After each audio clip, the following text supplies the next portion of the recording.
Силни болки во мускулите, треска, висока температура, сува кашлица и главоболка.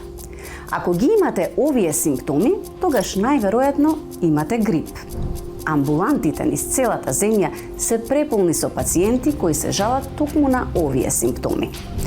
Бројот на заболени од грип е во пораст, но тоа според лекарите е очекувано, бидејќи е сезона на грип.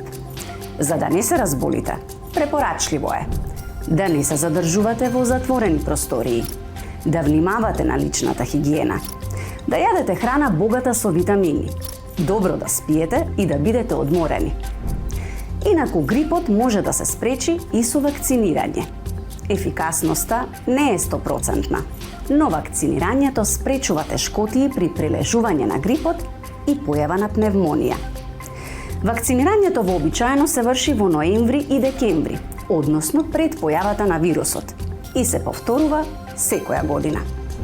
Но ако и покрај тоа сепак ве закачи вирусот, тогаш следува лекување. Грипот е вирусна инфекција, така што антибиотиците не помагаат. Тој може да се преболи и без да отидете на лекар. Сепак, помош побарајте ако не може да ја намалите температурата, при тешко дишење или ако имате посериозна основна болест. Лекувањето вообичаено трае од 7 до 10 дена.